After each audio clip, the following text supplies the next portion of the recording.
Hey guys, we are live again. Welcome back to this wonderful series, Rewiring the Trauma Matrix and Reclaiming Your Power in Business. We do this every Thursday. Myself, Allegra Jackson, the marketing medulla, and Emma Lyons. Is it the Trauma Matrix coach now? Are we doing, is this what we're doing? Yeah. Well, I help people to kind of unhook from that trauma matrix and the shame, because so many of what Yep. keeps people stuck is this shame that they don't even know they're running from. Well, here's the thing, right? And I want to emphasize some things. I told you I was going to share some real life stories and experiences today while you teach us what it is the behind the scenes of this inner narcissist that you're talking about. The topic really is around how trauma shows up in leadership, sales, and self-worth. We talked a lot Yeah. about this last time where we talked about how it showed up in leadership. Um, Over giving, overworking, fear of being visible, which we kind of hinted towards again, and just a few other things that we're going to talk about today. Before we get into it, let's do a couple of introductions. Like I said, I'm Allegra, the marketing medulla. I'm a business coach and marketing strategist and entrepreneur of many, many years. I absolutely love what I do, and I focus a lot of my energy with my coaching programs around supporting women entrepreneurs and a lot of Black-owned businesses, because there's a lot of confusion around what you need to do step by step to have a sustainable and successful business without overwhelm. And there are so many limitations in the market, in the industry, for women entrepreneurs, for Black-owned businesses. So I provide adamant resources and tools that really help you level up quickly and get to your results. Emma, I'm going to let you introduce yourself so people understand what you do, and then we're going to get into this topic today. Make sure you guys drop hearts, tell us where you're from, and share this live. Yeah, absolutely. Great to be here again with you, Allegra. And I totally love what Allegra does. So important. I kind of work a little bit differently from Allegra. I work with women in leadership and help with the kind of mindset side of things, the secret kind of the way so many women were driven by shame-based beliefs. So I help them kind of alchemize, release that shame so they can show up fully and really be present and do all of the amazing things that Allegra is telling you to do, without kind of having one foot in and one foot out. Because I did that for years. I can't tell you how much money and payments I paid, loads of coaches, loads of programs.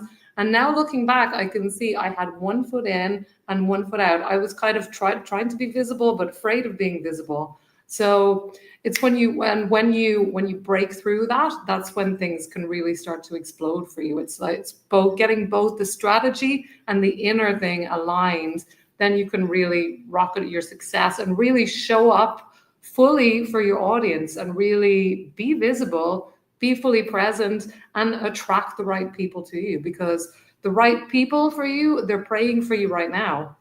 And you've got to, once you believe that and really show up in that energy, they're going to find you and you're going to be ready to receive them. So that's what we're talking about today, letting go of this invisibility cloak that so many of us have to minimize us and keep ourselves small, so we can show up in our full visibility and really shine, because and be that example and the embodiment for all the women who are out there struggling. And I'm really excited to talk about this topic because, it's not being talked about enough. Yeah, we hear about the narcissist in our lives, but do we talk about the narcissist that's in our head? And Oh you my kind of God. Well, explaining this to us in a way where we can. this is No, really go ahead. interesting. I've been decoding this for a while now, because I have been very driven by shame all my life, and I suffered from, depression and all those things. And I didn't know I was doing all the things, all the personal development, reading all the books, doing the 12 steps, doing all these things, but I didn't really get to the heart of it until I realized that I had my so-called inner critic was not a part that I had to sit down, empathize, and feel with. It's a narcissist. My inner critic is a narcissist 100%, because it sucks me dry. It tells me that it like loves bombs me sometimes, and then it gaslights me and tells me that that's no good, or that I'm useless, or that didn't happen. It it's really manipulative and it really uses shame against me. Like if I stood up and did something, it would say, "Oh my God, you look so stupid." And the whole thing that I was taught previous to this was that that inner voice is trying to keep me safe, it's trying to look after me. But when I realized that that voice does not have my best interest at heart, that it's actually just trying to keep me small so it can survive, that's when things really started to blow up for me because I stopped paying attention to it. And just like with the outer narcissist, it's really funny. You know, if you have a boyfriend or girlfriend or someone that you meet who's narcissistic, the advice is just to, get away from there. But when you have a narcissistic voice internalized, they tell you to sit down, to empathize with it, to feel it. And it's just a bottomless pit of more shame. Every time you do that, you just give it more and more narcissistic supply and it grows stronger and stronger. And that was definitely my experience because I did try to do that for years and years to integrate this part of me when really we need to extricate it. We need to recognize that it's not you, that it has no power over you, and really break up with it, which is what I teach. And I have a system for breaking up with that shame voice and that shame energy so you can fully reclaim your power. Yeah. Yeah. You're not even talking about a voice that you're responsible for, really, because even in your latest post, you described what the internet voice in your head that sounds like you, but it isn't you. And, you described, No, certain areas, that people can kind of look at and say, am I saying these things to myself in my head, but also not feeling guilty about that? Because I think guilt and shame kind of go hand in hand. And being able to release that responsibility that you have to hold on to that thought. And I think we're going to go into what those thoughts are. But if you grew up in a narcissistic family with narcissistic parents, narcissistic environment, if you grew up being told certain things, and eventually, because we're learning that your mind in certain phases of your life receive differently. So as a child, if you don't know how absolutely. to deal, if you don't know how to respond, you're going to take what someone in authority said to you and take that as what it is, right? Like that must be true. And if someone says to you, an example, you're not really good at that, which I'll give you guys an example. I love spreading real world examples. When I was young, and this is not about guilt or shame, right? This is about just recognizing. When I was young, I remember I was singing in the shower, or was singing, somewhere, I don't know. And my dad, being a very talented musician, was like, "Oh God, don't do that again, right? Stick to your day job." And Oh, not that he meant that, right? yeah. Not It that he was a meant joke. that. But Yeah. as a kid, it was a joke. Right? But as a kid, I'm internalizing this voice that pops in my head now when I start to sing, and immediately it goes, "You can't sing. What you doing?" So when you realize the areas where we've been impacted, right? Some, we call it trauma. And we can release that voice that says, well, that wasn't even me saying that. Someone else said it. I received it and I accepted it for whatever reason. So, you saying right now, Emma, because we're talking about first things first, fear of visibility. If you want your business to grow, you have to be visible. And this visibility we're talking about is not just showing up just to show up, it's actually being present in those moments. And in order to do that, a lot of these narcissistic thoughts you have to release in order to do that. So I'll pass it back to you, Emma, because that's what came up for me when you were speaking. No, absolutely. And that's the thing. We're taught that this voice in your head that says you're not good enough, don't get up there and sing, you look like such a fool. We're taught that it's a part of ourselves. But no, it's just an internalized voice or entity, if you like, that just sucks you dry. And if you think about it, that's exactly what happens. It sucks the life out of you, it takes your energy away. And then it tells you, it's like the narcissist, it smacks you across the face and punches you in the nose and then says, it's for your own good. I'm doing it to protect you. It's an absolute lie. And it makes sense that we internalize this shame. It makes sense that we internalize this voice because it's like, if you imagine a fish in water, it's like the water is everywhere. This shame based narcissistic structures are everywhere around us.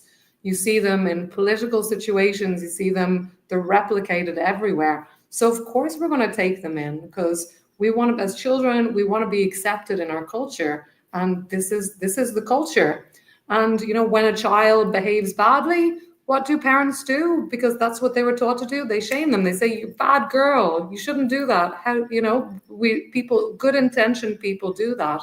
We shame people because it's quick, it's effective, it gets the result fast. But the thing is, it's always toxic. It always leaves a toxic residue. Just because it's something that we've done for a long time, for centuries, doesn't mean that it's okay to keep doing it. Just because something's normalized doesn't mean that it should be normal. And shame is super toxic. So the first thing that we got to do is to, I talk about exercising shame like an exorcist. Really get rid of that shame. Recognize that it's not you, that it's something that you've taken on to. And the interesting thing about shame is that for me as a child, the reason why I shamed myself so much and put myself down, I used to say, or that voice used to say horrible things to me. You're stupid, you're ugly, you're fat, you'll never succeed, you're a failure. So these were on repeat constantly in my mind the whole time. And what happened, the reason why I did that is because part of me was like, oh, I'll protect myself from being shamed from the outside. I'll just get in there first and shame myself first so that no one else can touch me. So this is the kind of messy psychology that we take on. It's all very maladaptive, and it's all trauma. And we want to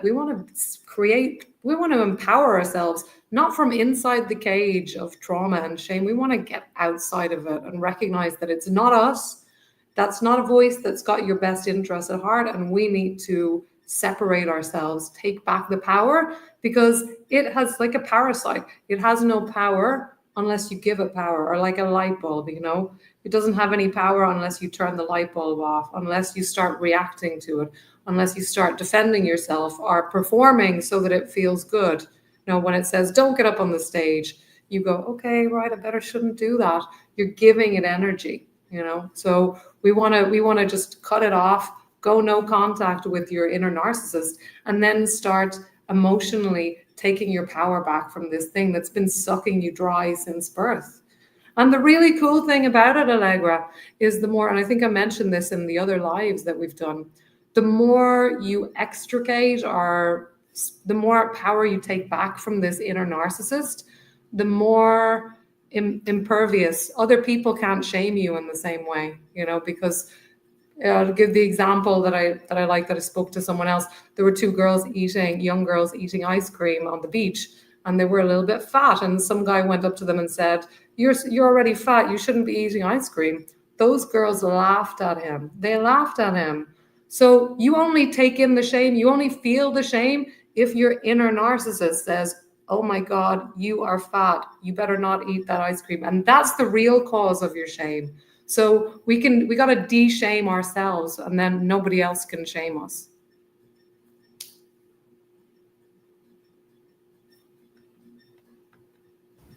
That is very powerful. I do want to highlight that Emma provides a complimentary resource for anyone who just wants to start, digging into this area of reducing that shame that, may come up.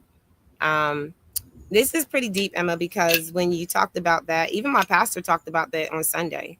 So for those of you who are out there, and I know that I have a lot of people that they're like, well, God doesn't really. I'm like, listen, the voice inside of your head, just like you're saying, God says renew your mind every day. He says renew your mind daily. When you do that, you're actually, sorry, it's a bug. You're actually looking at how you're thinking. Okay? You can't renew your mind if you don't actually think about your thoughts. And if those thoughts that come across are not of you, like I just gave an example, and thank you, Emma, for clarifying that my dad was joking, right? Because he was. But for me at that time, that's what I absorbed, and that's what I took on as a belief. But, I'm here in my 40s now. Now, if I decide today, hey, I want to sing, I can, because that voice inside of my head is not actually mine, right? And I can release that control that it has over me and my moves, my movement. Anybody can do anything that they want to as long as you put your mind to it.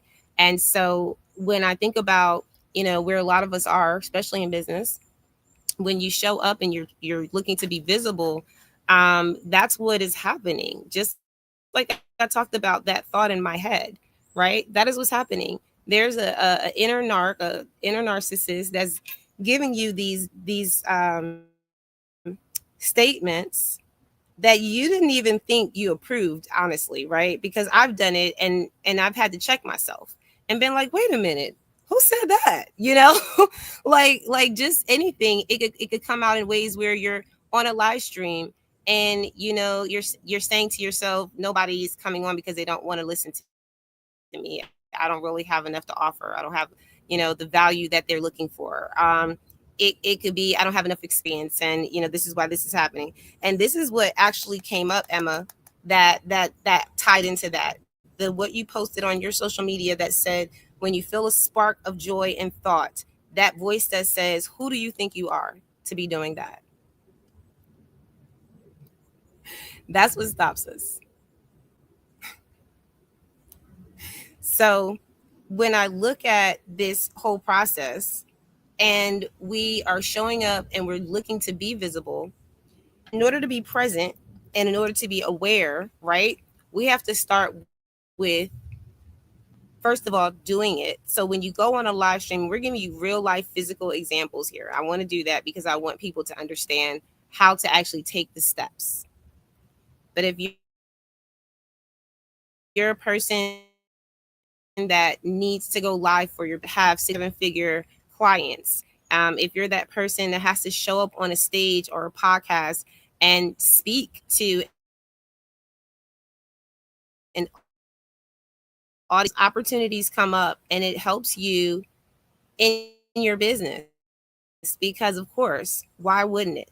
Right? You get to speak to more people, you get to talk about what you do. But because of that inner narcissist that you're talking about, Emma, I believe what happens for a lot of us business owners is that we just don't go to the event. We just don't do the live stream, and we don't show up at the networking event because something in our head says, I'm not ready yet. I'll do that tomorrow. Or I don't feel like I fit in the room with the way that I look. I remember a young lady that to come to our event, actually a couple people here in Atlanta for our meetups, and I was so ready to meet her. We had met online on Clubhouse, had a great conversation, loved everything that she was about. And I said, I can't wait to meet you at our Win meetup. Would love for you to come. She decided she was going to come. At the last minute, she messaged me and said, you know what? I don't feel good about coming. And I was like, why not? Like, what's going on? And she said, well, I'm a little overweight and I just don't feel like I'm presentable to be in a public space right now. I don't really have the right clothes to wear. And for me, at that time, it felt like an excuse. But now that we're talking, Emma, that was the inner narcissist coming out, I believe. So, what do you say about that?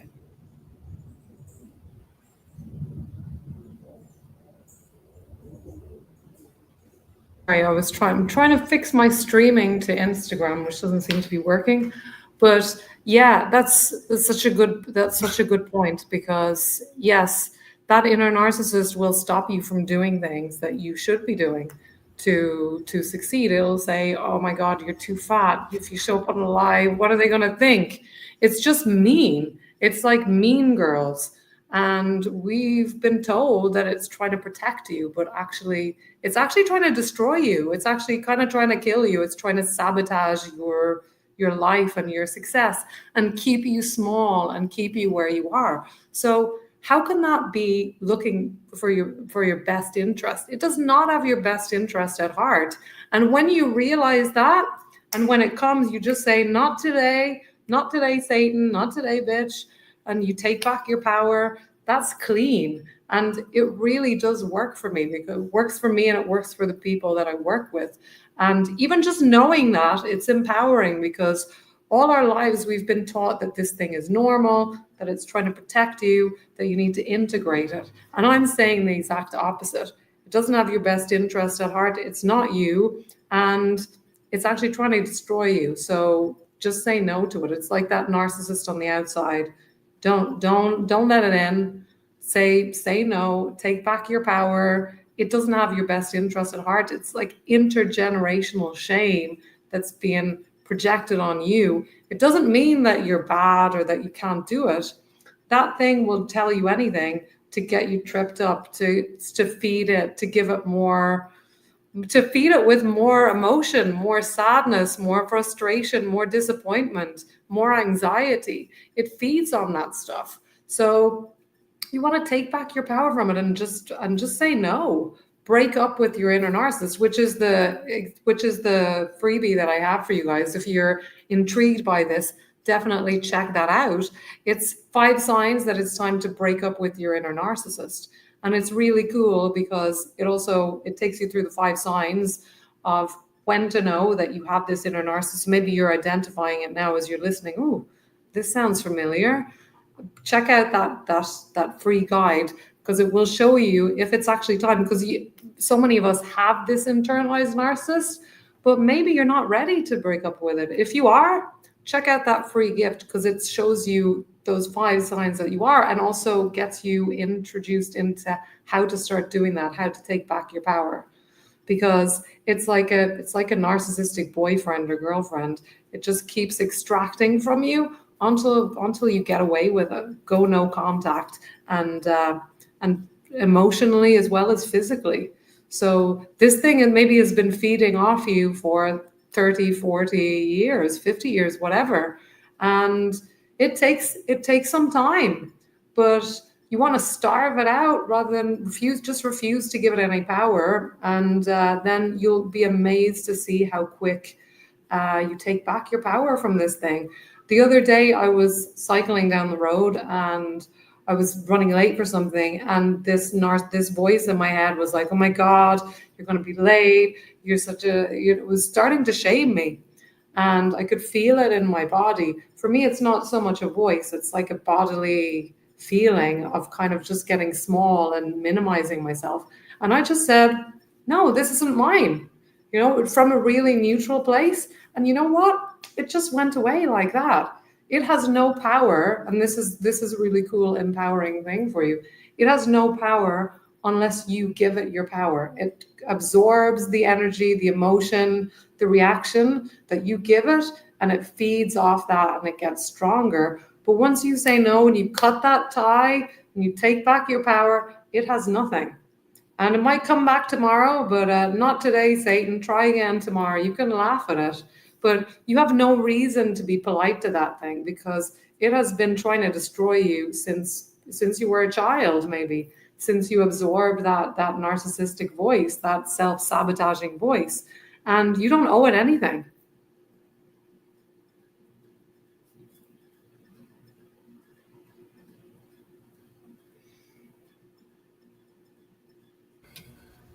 I hope you guys can hear me good because it's like actually getting sticky buttons over here and delays. So, okay. Um, I love everything you said, Emma, because we have to. I will read something or look at something and say, "Oh, that's," and taking that next step to get the support and the guidance. That's my responsibility. So we love that we have resources for you guys that are available right now. So I'm going to, kind of go back to where we are, because we talked about the fear of visibility and these narcissistic thoughts that are embedded in us, whether from childhood, experiences growing up, whatever it is. And we have the power to remove them. That's why Emma is, doing what she does, for rewired that already, right? Because then we can hit the ground running. There's nothing holding you back from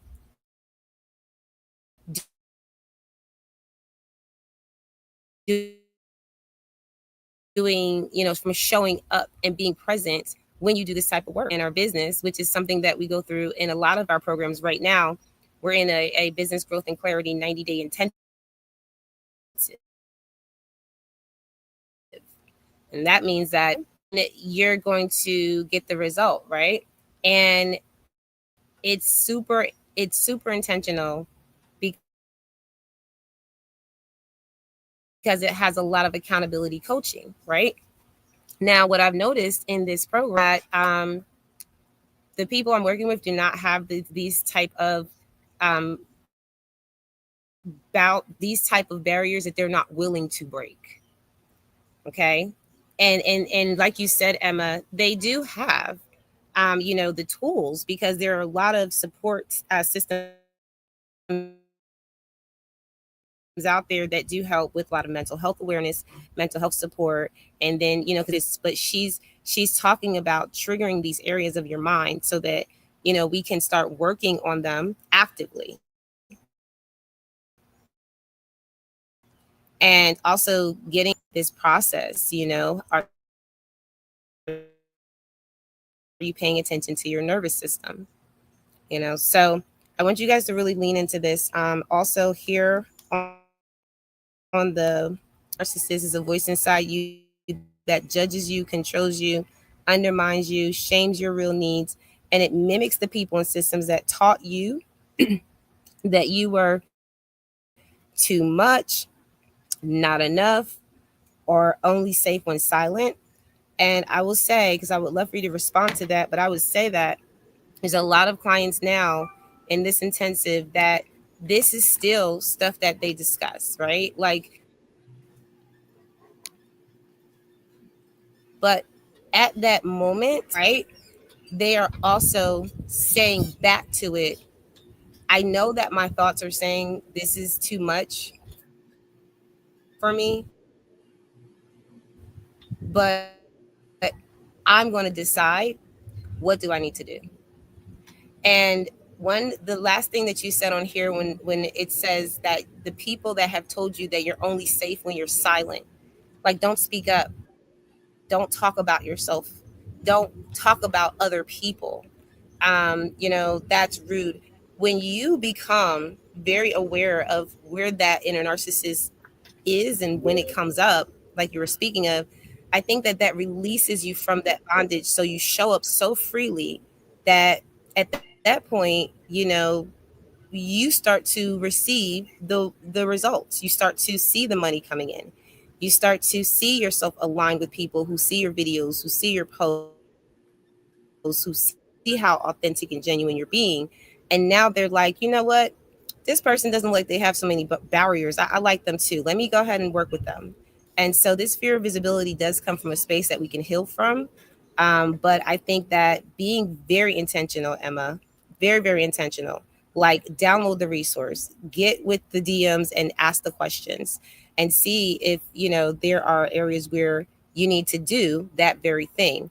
What am I thinking right now? Are those thoughts mine, or are those thoughts of someone else? And is it serving me, or is it not? Yeah, exactly. It's so good.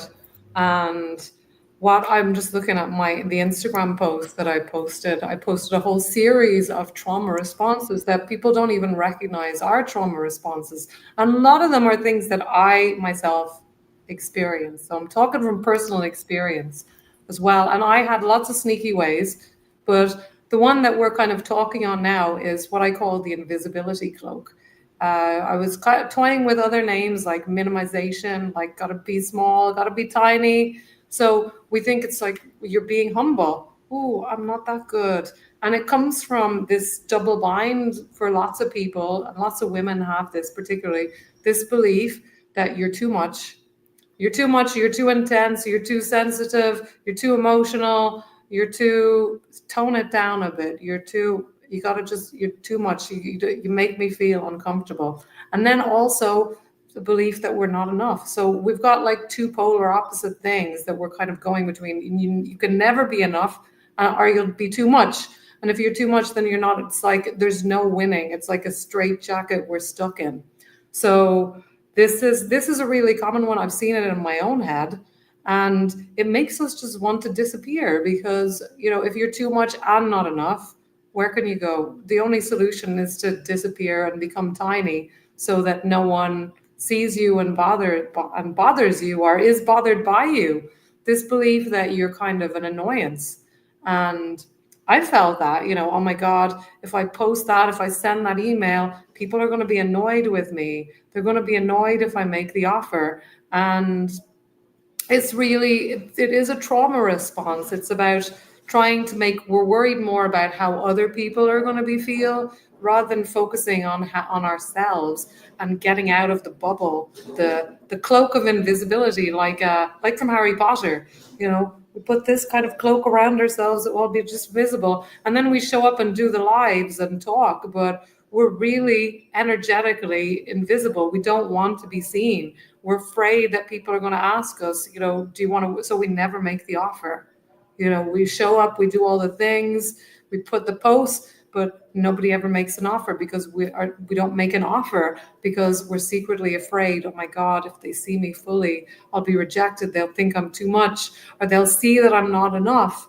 And it's all of those fears. And let me tell you, all of those fears are not true. All of those beliefs, that is your inner narcissist talking. That is not real. This is trauma talking. These are internalized belief systems. You had some experience as a child where it could have been as simple as you didn't get your needs met, or you were emotionally neglected, or it could be physical or other types of abuse as well. But your inner child goes, oh my God, okay, to keep myself safe, I need to keep myself small. I better perform so that people don't criticize me. I better make myself small. If other people see me, they'll misunderstand me and they'll attack me.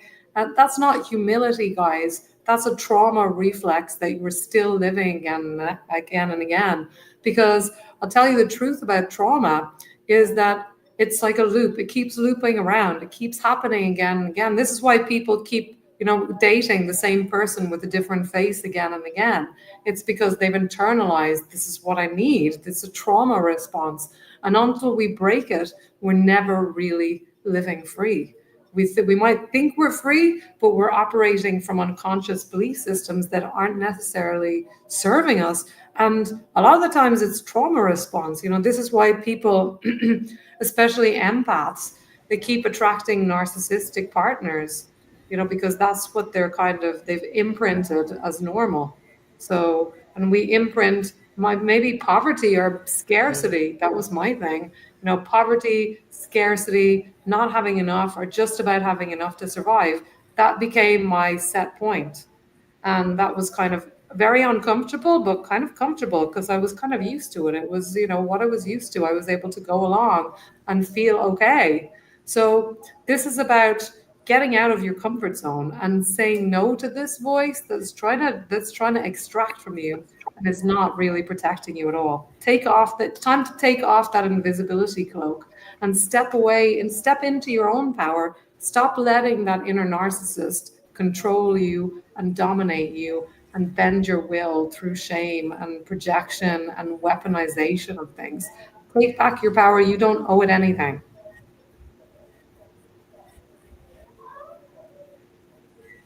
Yeah.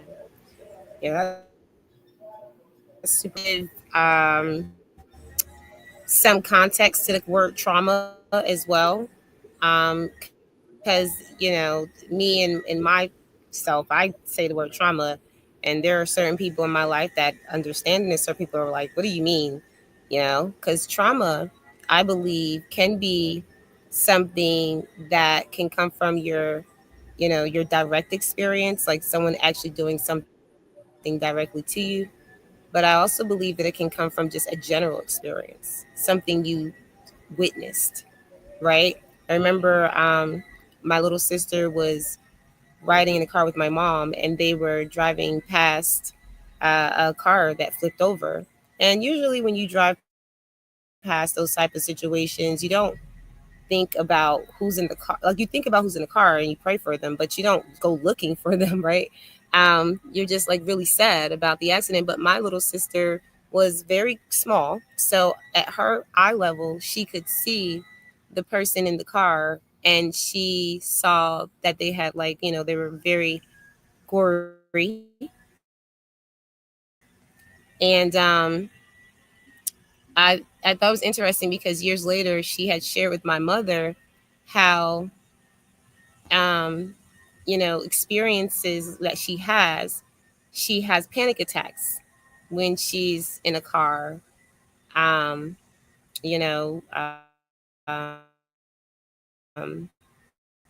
and she feels like, when she shared it with me, she was just being very transparent that that experience, unbeknownst to my own mother, who drove past the same accident but did not see what my sister saw, basically had no idea that her child had been impacted like that.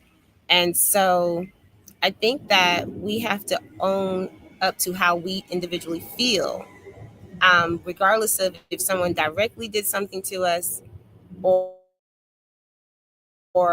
if something happened in our environment that we may have looked at or seen, witnessed, and it may have shifted something in our minds and in our nervous system that changed in that moment. And maybe we understood it and maybe we didn't. But I love how, when we're talking about, especially how trauma impacts self-worth, like, I don't want people to think that trauma always has to be someone doing something to you, right? And your self-worth is something no one can ever buy.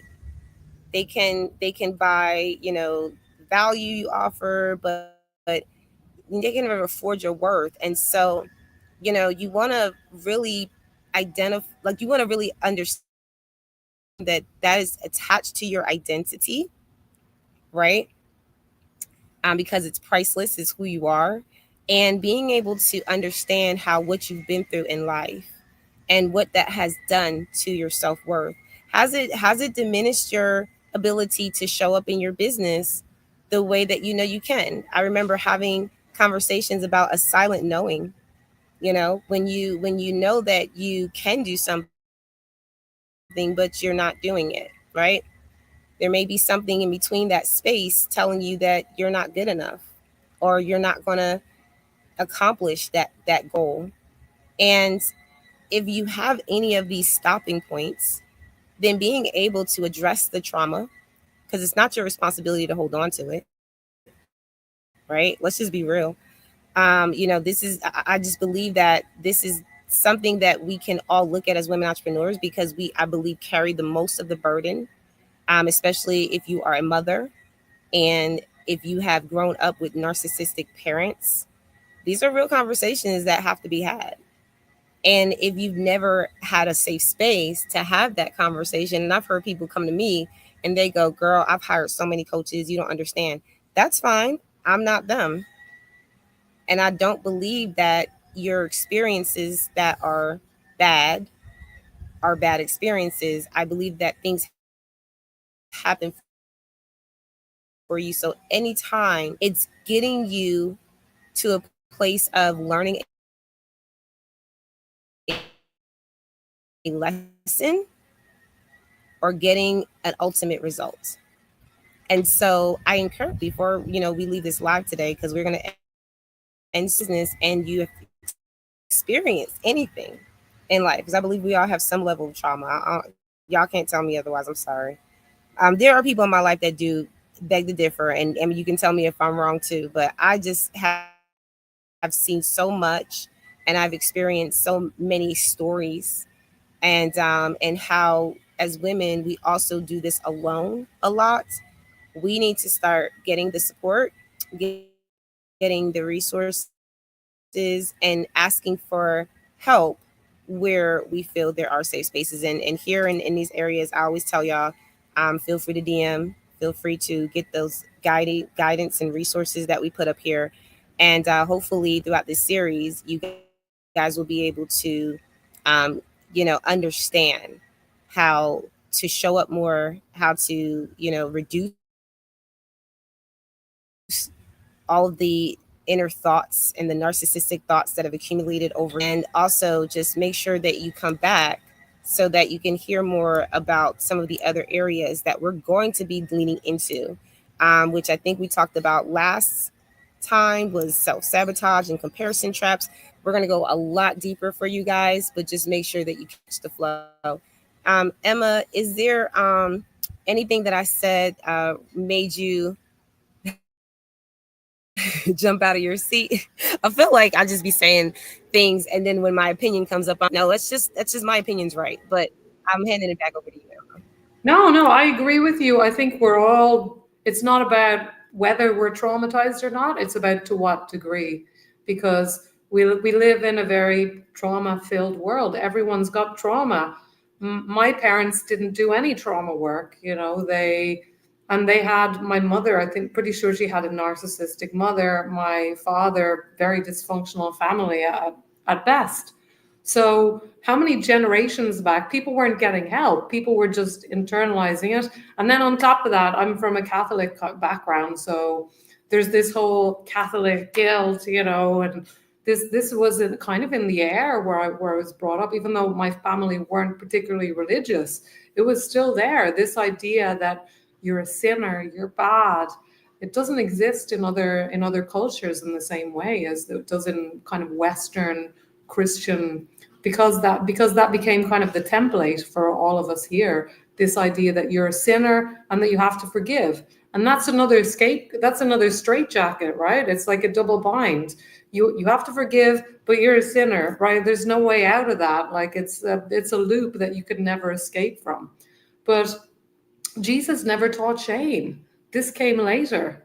This came later. This came after Jesus. And again, it was about controlling people, getting people to do what you wanted because it's effective. Shame works. When you shame people, they stop doing what you don't like a lot of the time. But it's really toxic. And think about how many generations now have been brought up with this shame. And like Allegra said, it doesn't need to be a massive incident that happens, that really impacts you, like the death of a parent or, something terrible happening to you.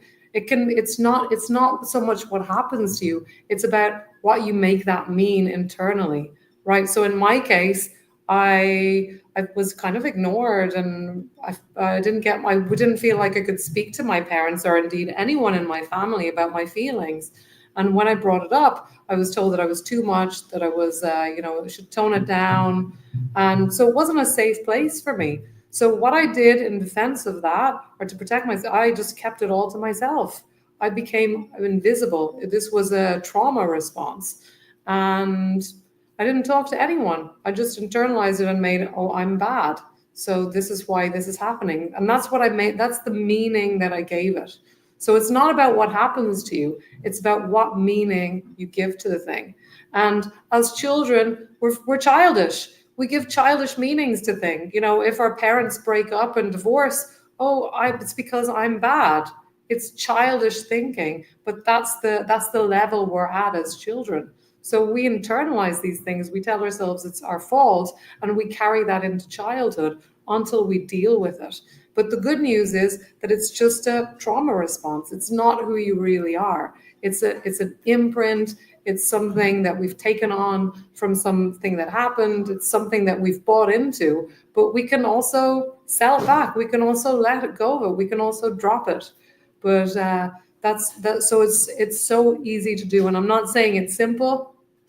I'm saying that it is simple, but it's not always easy. It's not always easy because of all the conditioning we have, that we've got to hold on to it. That it becomes like a comfort blanket. If you think of a child with the dirty teddy bear that they've been holding on to for 6 months and has never had a wash. They don't want to let go of that thing, even though it's full of bacteria and God knows what. This is what we do with the trauma, with that shame that we're carrying from childhood. We hold it like it's keeping us safe, but actually it's probably making you sick. Actually, it's probably stopping you from having the success and receiving the way that you want to. Actually, it's probably helping you, stopping you from showing up and being fully visible and making your offer and attracting your people to you. uh, Possibly it's stopping you from, doing the things, from going on the podcasts, from making offers, from putting offers out there that people can say yes to. Allegra and I were talking about this before, about how, loads of people are showing up, they're doing all the things. I can relate to this. You do all the things, but you never make an offer, and you wonder why it's not landing. People aren't showing up because you're not showing up fully. And that's the truth. And it doesn't mean that it's your fault. It doesn't mean that you can't do it, that you're not allowed, or that you shouldn't. These are all meanings that we take on. I know all about that. That's what I thought for a long time. But it doesn't mean that. It just means that there's a part of you that's scared. It's not the narcissist part. It's like a child part that's like holding on to this thing and holding our breath and saying it's not safe to be seen. But once we break down and release that trauma and release the shame that's keeping it going, because shame is like the gasoline that keeps these things going. If you look at animals, animals experience trauma, but then they shake it off. They're not still traumatized 20 years later like humans are. That's because we keep it alive with our consciousness and relive it, and oh, it's my fault and there's something wrong with me, that's why it happened. What if it happens again? Oh my God. Animals don't do that, but we do it because we have this ego consciousness. And it's that keeps adding fuel to the fire. So we need to drop that. And it's really simple, but it's not easy. And it's much easier to do with support. It's much easier to do in a community where you have other people supporting you, because maybe you've been running with that belief for 30, 40, 50 years, and you need to create a new reflex, a new way of being, a new way of operating out in the world. And that takes a little bit of time breaking these patterns and also creating something else. Otherwise, what I've seen is you can try to do all the things, but if you've got like try to be visible and show up, but if you've got a part of yourself that's like, oh my God, if we're seen, we're going to be rejected, you're pulling in two different directions. And it's like that's when burnout happens, because part of you is trying to pull this way and the other part is like, holy hell no. So you end up kind of splitting yourself in two, and that's when we burn ourselves out, because it takes a whole lot of energy to do that. So it's a trauma response. It's not your fault. You can break it. You can break it. It just takes actually making, the first thing is to make a decision. And what I'd recommend is to check out that free resource that I have to you if you're intrigued or inspired about that.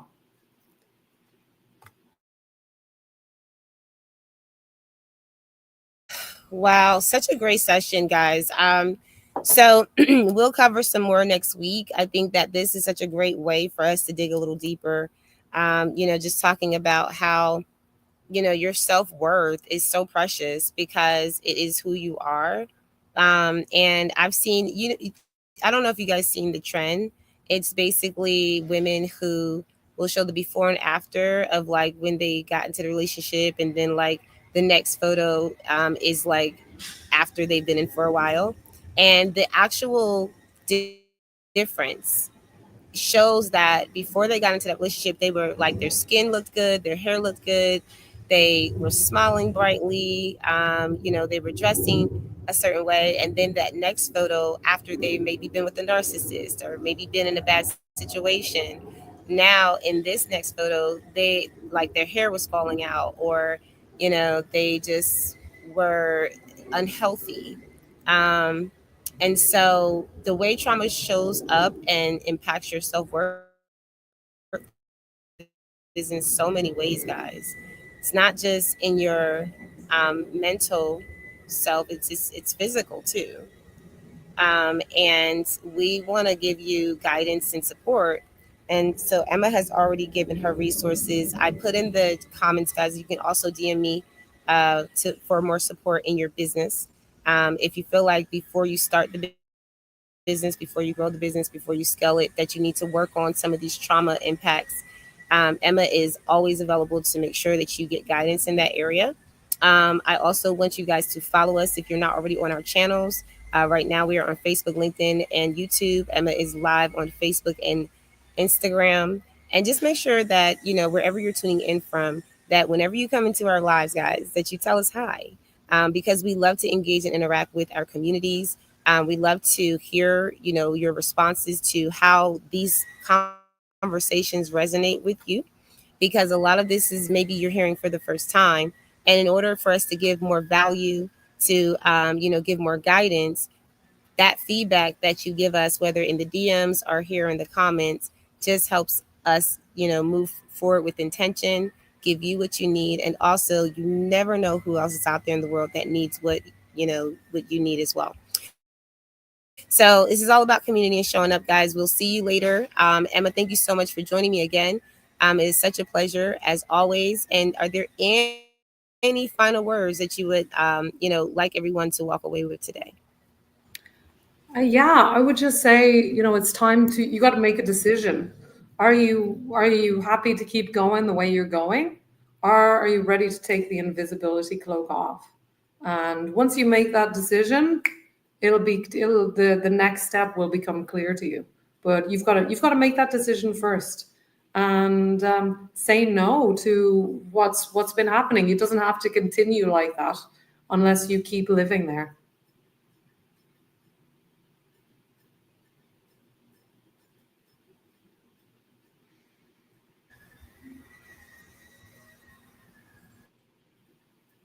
Awesome.